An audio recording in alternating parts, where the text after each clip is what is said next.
You are listening to the Dyslexia Mom Life podcast. I'm Nicole Holcomb, former teacher and school counselor turned civil rights attorney and podcast host. It wasn't that long ago that we learned the reason that our daughter was struggling to learn to read in first grade was dyslexia. Fast forward 4 years past many hours of research and collaborating with experts in the field of dyslexia, now I'm sharing the lessons I have learned that took me from being an overwhelmed mom who didn't understand dyslexia to a go-to mom who is helping hundreds of moms each week through education and collaboration. I created the Dyslexia Mom Life podcast to give you simple, actionable, step-by-step strategies and hacks to help you do the same. If you're feeling alone and lost on your parenting dyslexia journey and you're looking to find a mom who gets it, you're in the right place. Let's jump in and get started. Hey friend, thanks for tuning in and listening to the podcast.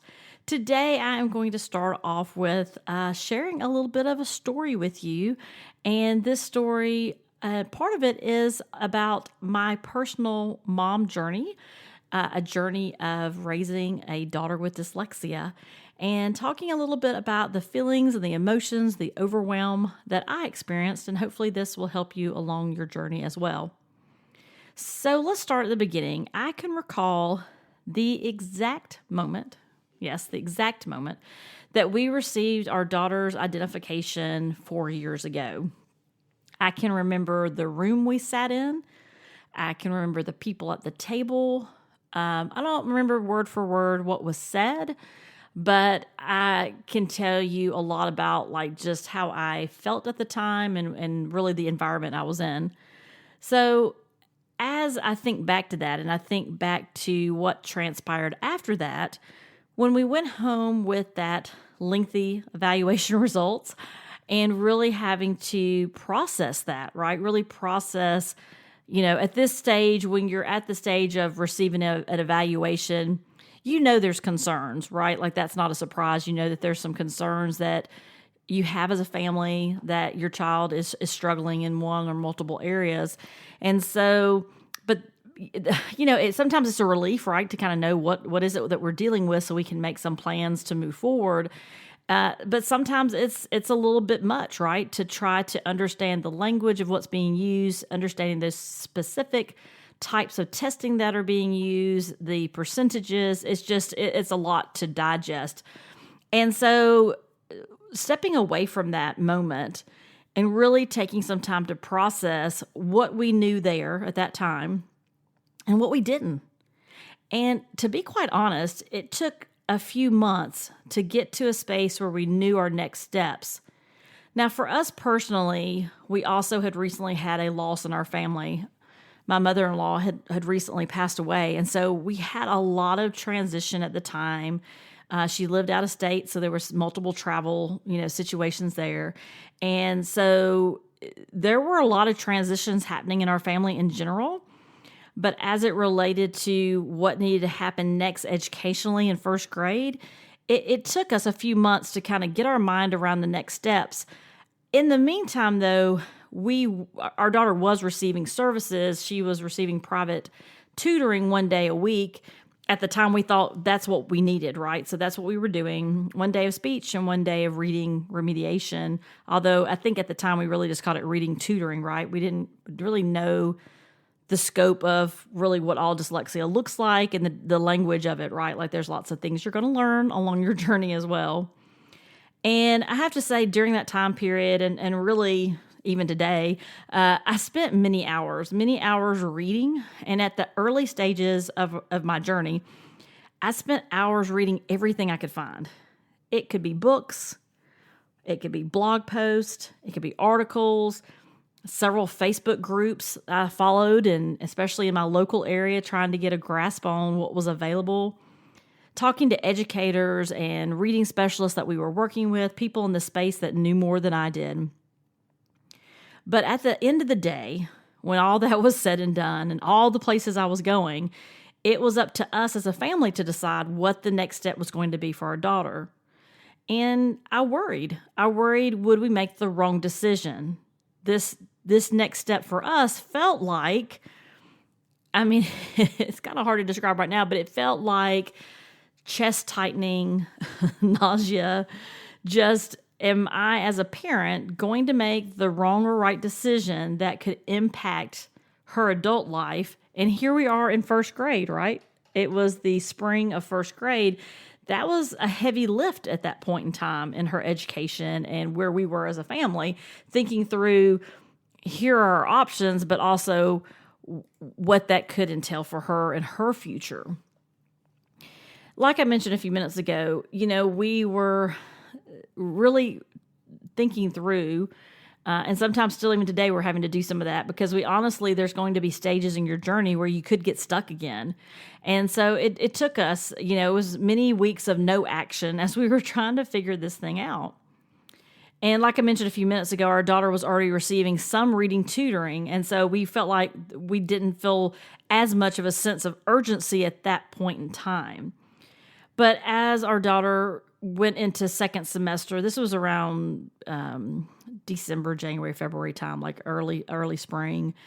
By the time we received and the eligibility and went to the meeting in December, and then rolled through the break, and then started the fall semester, or the spring semester, our daughter started to actually show physical signs of, struggling.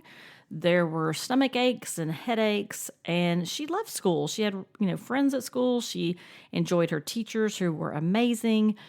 But even though, think back, even though she was young in first grade, and so at the time she wasn't able to tell us why she was feeling this way, why she was, they would call me from school and say, she's got a stomach ache. She would leave home saying she physically was ill.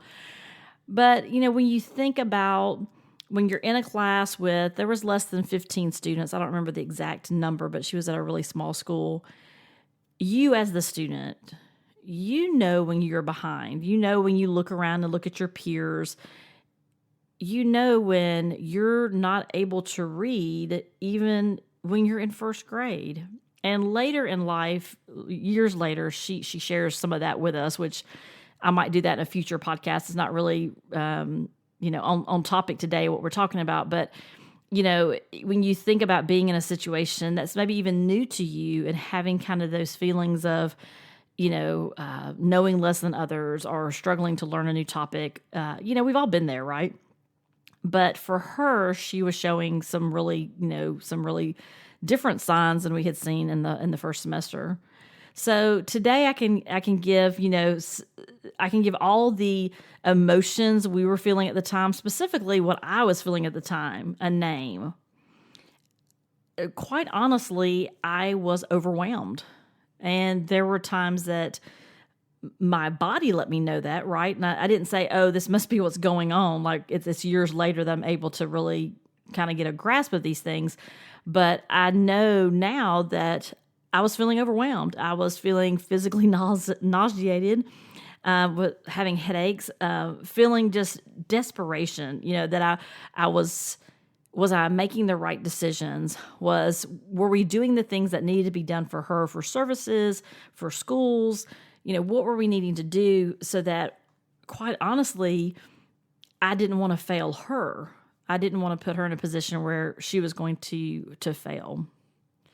So I know when you learn your child is dyslexic, you may also experience some feelings of overwhelm, and it could and will most likely look very different than mine. But those feelings of overwhelm has us all over the place sometimes. And sometimes you may experience this, we did, is as you get other identifications later on, it could be ADHD or dysgraphia or struggling with executive functioning, that can send you all back into those feelings of overwhelm again. So I will share with you, I've been there more than once.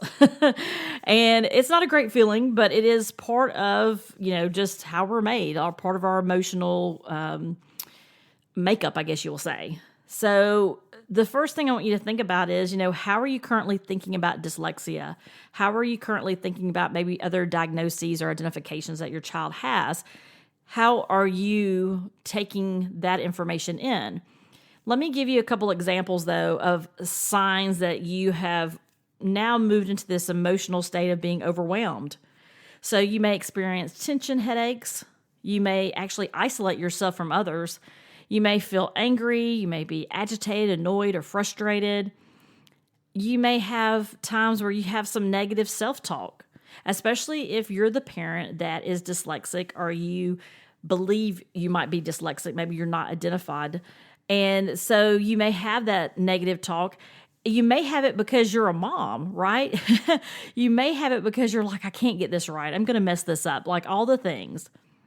And it could quite frequently also throw off your sleep patterns. You may sleep way too much. You may not sleep much at all, but you may do that anyway, right? Like it just depends on what your current sleep habits are. But if you see a pattern that is off, okay, so maybe you're the type that you need 5 or 6 hours of sleep, but now you find yourself wanting to sleep all the time, right? So it's when you think about your sleep patterns, it's different than what it has been, like what you consider kind of your normal, in quotes, right?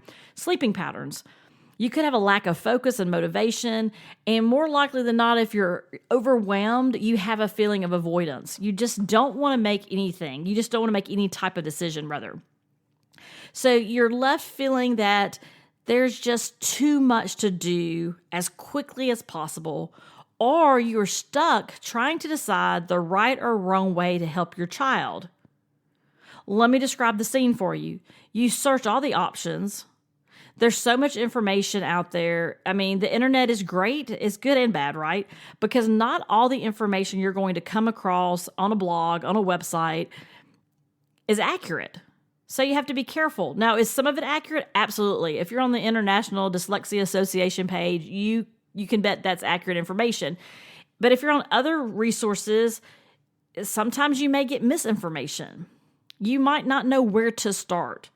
So your overwhelm ends in you not being able to make any decision to move forward. You're just kind of paralyzed. But you're not alone. I've been there, like I said earlier, multiple times. So trying to learn about dyslexia, I envision this too, trying to learn more about dyslexia, and you have all the tabs open on your computer, right? So you're on one site and it references something else and you click to that, and now the next thing you know, you've got 10 tabs open, right? And so now you've become where that analysis of information has turned into paralysis. You just can't do anything. So where should you begin? If you have these feelings of overwhelm, where it just seems like there's just too much to do too quickly and you're not sure what needs to be done, but you know your child is dyslexic or they have maybe another identification that is now more pronounced, and you need to figure out your next steps on services or how can you adjust things at home to best support your child. It feels very urgent. It feels like I can't do this quick enough. And then you get stuck in that, am I doing it right or wrong? Like, how do I begin? Where do I start? So I want to talk to you for a few minutes about where you could begin.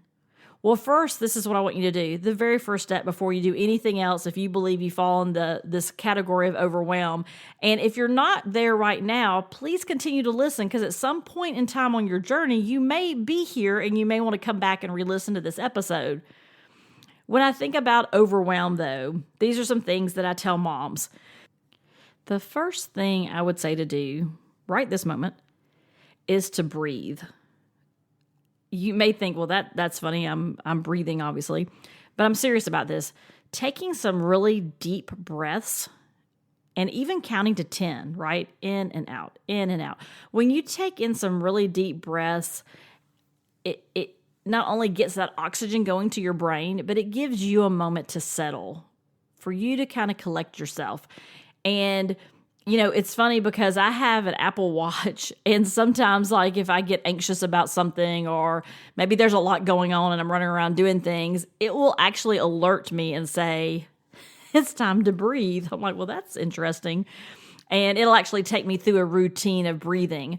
And so the first thing I would say, if you're having those feelings of overwhelm, you've got that kind of, I don't know, a kick in your gut, a feeling of nausea, a feeling of just chest tightening. You feel, what it feels like. You just have that physical feeling of being overwhelmed. You need to stop and take some breaths and get yourself centered first. Then the second thing you need to do is decide on the next step. This isn't deciding on a whole plan. I have that in the Dyslexia Battle Blueprint, where I walk moms through a plan, and really unpack where they are and where we're going with our children. This, though, is the very beginning of that, which is really deciding the next step. So if you're in overwhelm, you can't make a 5-year plan or a 5-month plan. You have to make a plan for today.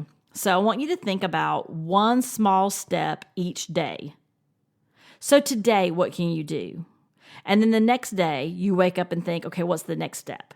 And you know what? I'll give you a little secret here, a little spoiler alert. If you keep doing that day in and day out, guess what? You keep moving, you will make progress.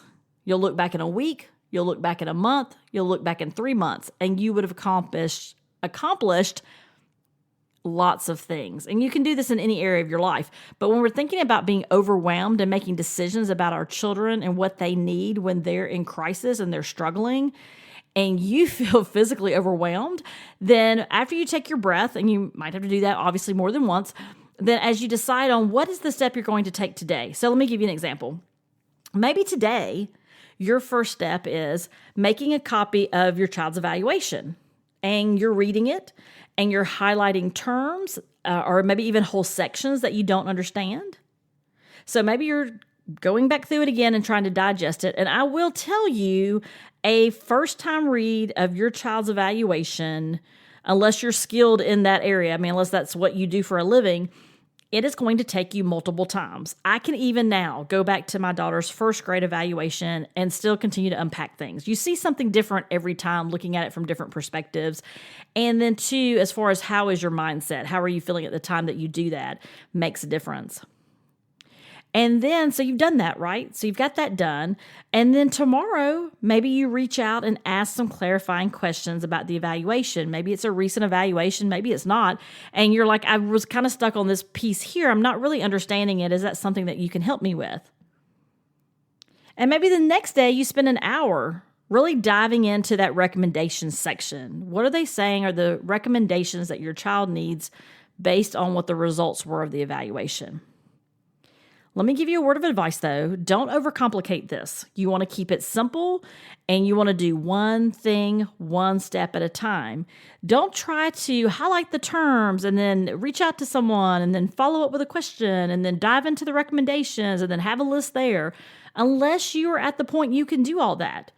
But if you are at the point where you have that overwhelming feeling and you feel paralyzed to move and to move on, you are going to need to take it one step at a time.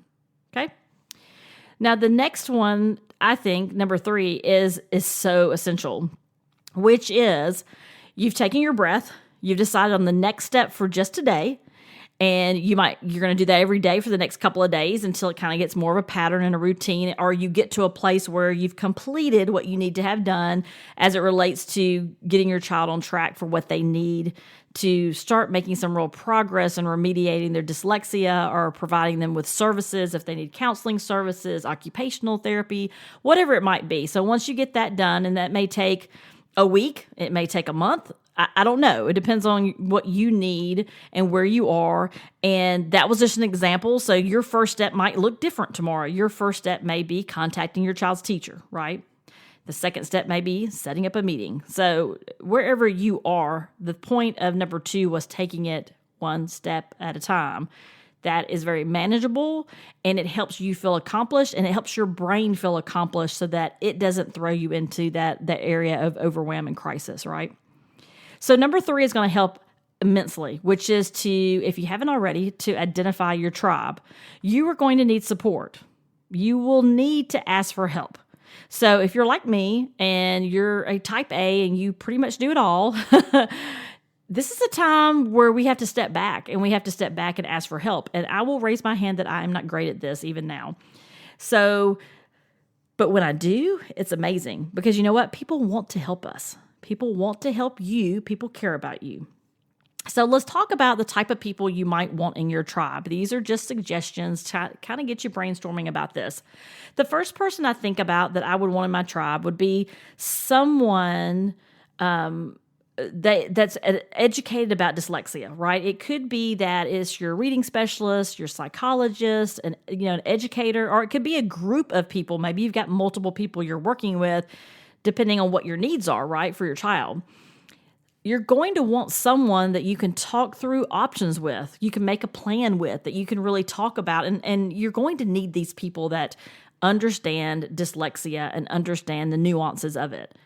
That's one of the first most essential people that you're going to need in your tribe or in your community, however you want to call that. The second person is someone, this is for you, someone who makes you laugh and is there when you need emotional support. This is the person that is there for whatever you need, whenever you need it. Now, this person doesn't necessarily need to know everything about dyslexia or everything about raising a child that has, particular needs that are different than others. It's not about someone that understands neurodiversity, if you even know what that term means. It just needs to be someone that is invested in you, that you can lean on and laugh with, and who is there for what you need. The third person I think about is someone who can hold you accountable and be honest with you. So I have some people like that. And when I'll, and sometimes I'll be honest, I regret calling them. I'm like, oh, I wish they hadn't told me that. But as I reflect back, the loving challenge or criticism helps me to get perspective. So you need someone that can call you out and say, have you thought about it this way? Or I think you're being overly critical. Or it's going to be hard, though. Those people that you choose to be your accountability people and to be brutally honest with you, that is sometimes very difficult. Because sometimes that person also is not a person that is as familiar with dyslexia, and so it feels a little isolating. But you need that person to be part of your tribe to help you really push you and to help you think of all your options. So those are just a couple. You may have others that you want to add, but those are some things that just kind of get you started. So I want to leave you with this, though. If you need support to get out of that overwhelm, if you want to start taking that next step, reach out to me for a coffee chat. I'm setting those up. They're about 15 minutes, and it just gives us an opportunity to kind of chat about where you are and what you need next and kind of help you identify what that looks like. And I want to also remind you that if you did not get a copy of our free Dyslexia Battle Blueprint, a beginner's guide, if you haven't received that yet, you're going to want to go to dyslexiamomlife.com to grab your copy today. And remember, you got this. You are not alone. If you want to join other amazing moms raising children with dyslexia, then join our Dyslexia Mom Life podcast community. That's in Facebook. It's a Facebook group. It's a safe space. It's a place for you to connect with other moms raising children with dyslexia, to connect with podcast guests, many of them are in there, and with me. So today, friend, take a deep breath, identify your next step, and build your tribe. Bye for now. Have a great week.